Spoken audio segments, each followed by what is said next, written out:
Hello everyone, this is Yulia from Back to Engineering, and today we're taking over the JetBrains channel and we're going to discuss what is TensorFlow. Well, if we're going to talk about TensorFlow, we probably need to understand what tensors are, which means we're going to talk about deep learning and neural networks and neurons and activations and layers and hidden layers and perceptrons and backpropagation and firing and ReLU and a bunch of other mathematical statistics and machine learning concepts. However, we're not going to get into all that in a 7-minute introductory video. Instead, we're going to talk about the concepts in general, high-level terms, make sure we understand what we're talking about, why would you want to use TensorFlow and how it pertains to deep learning, how you can get started as soon as possible, and as a follow-up, be ready to watch our video in which we walk through a notebook and a few examples of how to actually implement a deep learning algorithm in code, how to fine-tune it for a particular use case, and deploy it in different environments. So first thing first, it's in the name, we first need to talk about tensors. To make a very complex concept simple, tensors are a form of data structures that can have multi-dimensions. You're probably familiar with some of the lower dimensional representations, such as scalars, vectors, matrices, and so on.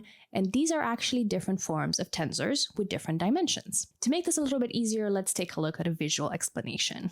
A number is a scalar. This doesn't have any dimensions, it's just a number. However, when we put a lot of numbers in a row, we get vectors. When we have rows and columns, we get matrices. These have 2 dimensions, number of rows and number of columns, which means that 3-dimensional tensors can be looked at as a bunch of matrices stacked together coming at you in 1 extra dimension. And then, of course, we can go further than that. However, when we go past 3 dimensions, it's a little bit difficult to represent with either whiteboards or Legos. However, a good intuitive example of this is word embeddings. If you've heard about anything to do with deep learning and ChatGPT on the news lately, you know that it's all about transforming things like language and text and images into something that machines can understand.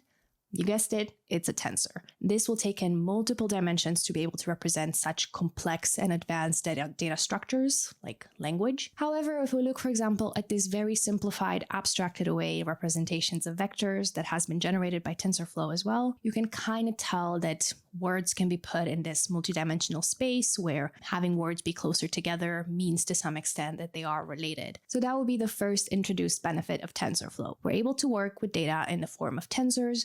Whichever data set we might be dealing with, we're able to understand how it works and start doing transformations on it, like cleaning the data, aggregating it, determining what features we want to use, and eventually training models on it, and particularly deep learning models. Because what would you do with your data if not make something smart out of it?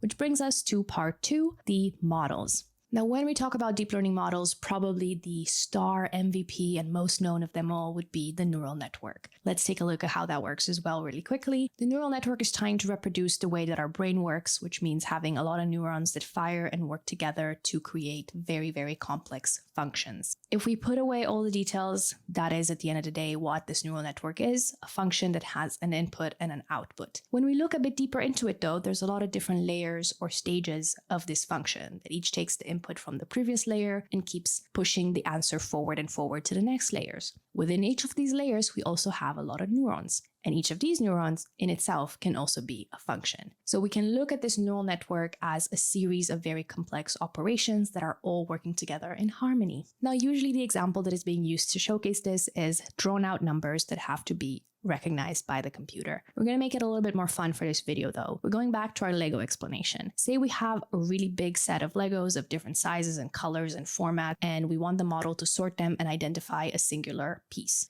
We can break this problem down into a bunch of little steps that all work on the back of each other. Again, keeping in mind this is a very simplified, very abstracted away example of how this would work. You can think of each of the neurons having a task with a, say, yes or no answer. They can work on different features of the data. For example, is the size 7 or 4? Is it bent or not? Is it orange or white? And each of these answers together get to the end line where we identify the specific piece we want. Now, in this example, not all of the nodes would be needed. Perhaps we have 50 nodes, each dealing with a different feature, and we're only utilizing 7 of them or firing them. And so on and so forth. We have a path in this network that uses the particular functions from each layer until we get to the end result. And this would be replicated for every single piece of the Lego. Now, this system should be comprehensive and flexible enough that for each different piece that we might want to look at, there is a set of neurons and paths and firing that would get to the end result. And this is a neural network. So we would just take this intuitive representation and put it into TensorFlow, importing the right data set, deciding how to handle and clean our data, and how to build the neural network with the layers we want, the functions and the costs and the weights and biases and all the other terms that we will take a look at in the next video. In the end, we then train this model, meaning we give it a lot of different examples and showing it what a good process would look like until it's ready to be deployed out into the wild and served to different applications. So now if we pick up a new piece, for example, we're able to call this model from wherever it's been deployed and get a response of what that model thinks this piece is. And TensorFlow makes this process incredibly easy, not only by having standardized libraries for the datasets and models and processes and helping out with building out these pipelines, but also for determining how these models will be hosted. And if you know anything about me, you know that I'm a big fan of robotics and physical AI. Well, TensorFlow makes it possible to directly deploy these models in a light version that is compatible with advanced microcontrollers. So we can make this whole computer vision pipeline and make it work for what we want, and then have it run on a Raspberry or Arduino with a camera control live, which we'll also take a look at in a future video. And on the other end of the spectrum, we can deploy it on CPUs, GPUs, specialized tensor processing unit, and whatever else we want to really scale it out and make it enterprise ready. There really is a lot of flexibility with what you want to achieve with this platform. So to summarize, TensorFlow is an amazing framework and platform that allows you to work with different types of data in the tensor format, clean and process this data, build, transform, and train your own models, deploy them on different types of infrastructure, visualize how the process goes along the way, and much, much more. So if you've ever wanted to try your hand at a deep learning model like a neural network, or there's a model out there that you just want to make work for your particular kind of data or want to deploy on your particular type of hardware, TensorFlow is a great place to start with. And if you want to see what it looks like in practice, check out the next video in which we're going to spin up PyCharm and create a few projects, show you how it works, walk you through a notebook, have a few examples, and really deploy one of these models so you can get used to the basics, and then we can get you going with your own models. We'll see you in the next video.